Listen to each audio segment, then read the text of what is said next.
নদিয়া শান্তিপুর ব্লকের Phulia rail station সংলগ্ন এলাকায় রেলের জায়গা দখল করে বেশ কিছু দোকান ব্যবসায়ী ও স্টেশনের হকারদের নিয়ে রবিবার এক আলোচনা সভায় অংশগ্রহণ করলেন রানাঘাটের সাংসদ জগন্নাথ সরকার। সূত্রের খবর, গত বেশ কয়েক মাস যাবৎ রেলের পক্ষ থেকে এই ফুলিয়া রেল স্টেশনের এবং স্টেশন সংলগ্ন রেলের জায়গায় ব্যবসা করা দোকানীদের রেলের জমি ফাঁকা করার জন্য নোটিশ দিচ্ছে রেল।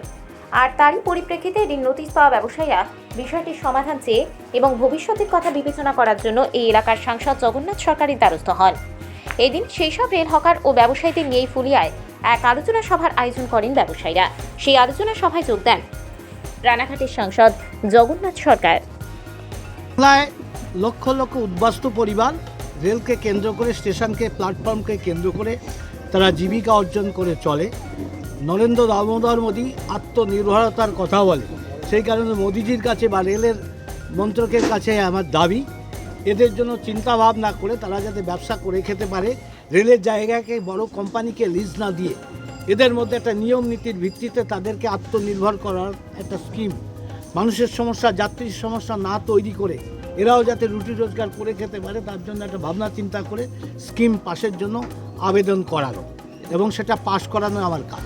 পাশাপাশি একটা রাস্তা নিয়ে দেখলাম আপনার দাবি জানিয়ে এই রাস্তাগুলো হবে, এটা তো দাবি আছে এবং হবেও, স্যাংশনও হয়ে আছে, শুধু সময়ের অপেক্ষা। এই সমস্যা চাকদাতেও দেখা যাচ্ছে, কি বলবেন? এটা বাংলার সমস্যা, শুধু ফুলিয়া শান্তিপুর এরকম নয়, সারা বাংলাতেই এই উদ্বাস্তু সমস্যার জন্য, রুটি রোজগারের জন্য তারা স্টেশন কেন্দ্রিক, প্ল্যাটফর্ম কেন্দ্রিক জীবিকা অর্জন করে। যাত্রীদের সমস্যা তৈরি হয়, সেই সমস্যাকে মুক্ত করে এদেরও যাতে আত্মনির্ভর করা যায়, সব সমস্যার সমাধান করে একটা প্ল্যান ওয়েতে কাজ করা যায়, তার জন্যই আজকে সমবেত হওয়া। মূল বিষয় হলো, দেখুন, রেলের সমস্যা, রেল তাদের জায়গা নেবে, রেলের উন্নয়নকে আমরা বাধা দিতে পারি না, রেল জায়গা নেবে এবং রেলের যেটা জায়গা নেওয়ার পদ্ধতি অনুযায়ী জায়গা নেবে এবং এই দোকানদাররা যাতে এদের রুটি রোজগারের ব্যবস্থা নষ্ট না হয়ে যায়, তার জন্যে আমরা আমাদের পক্ষ থেকে, আমাদের ভারতীয় জনতা পার্টির পক্ষ থেকে আমাদের কাছে যখনই বলে, আমরা কখনো এমপি, কখনো এমএলএ, সবাই আমরা ছুটে আসি। আজকে সাংসদ এলেন, তাদের কতটা আশ্বস্ত?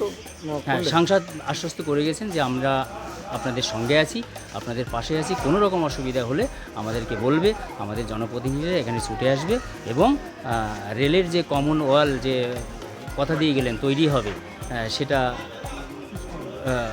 মাননীয় জগন্নাথ সরকার মহাশয়, আমাদের সাংসদ, তার সাধ্যমতো চেষ্টা করবে। আপনার নাম বলবেন? আমার নাম বিজয় মণ্ডল, আমি সাধারণ মণ্ডল ওয়ানের সাধারণ সম্পাদক। আমরা রেলের জায়গায় প্রায় 3 থেকে 500 দোকানদার আছি এবং আজ বিগত 2 বছর ধরে প্রত্যেক মাসে নোটিশ দিয়ে যাচ্ছে রেল উচ্ছেদের জন্য। আর এই রেল উচ্ছেদের ফলে আমরা বেকার হতে বসেছি, তাই আমরা স্যারের কাছে আবেদন করেছিলাম যে স্যার আসুন এবং আমাদের পাশে দাঁড়ান, আর আমাদের জন্য এমন একটা ব্যবস্থা করুন তাতে আমরা যাতে এখানে রুটি রুজি করে খেতে পারি, পুরোপুরি উচ্ছেদ না হতে পারে। আর এই জন্যে স্যার আমাদের একটা কমন ওয়াল করে দেওয়ার প্রস্তাব আমরা রেখেছি স্যারের কাছে এবং স্যার সেটা বলেছে রেল দপ্তরে কথা বলে আমাদের পাশে থাকবেন এবং আমাদের জন্য অবশ্যই কিছু করবেন। আপনার নাম পরিচয়? আমি নয়ন পাল, আমি স্টেশনারি দোকান।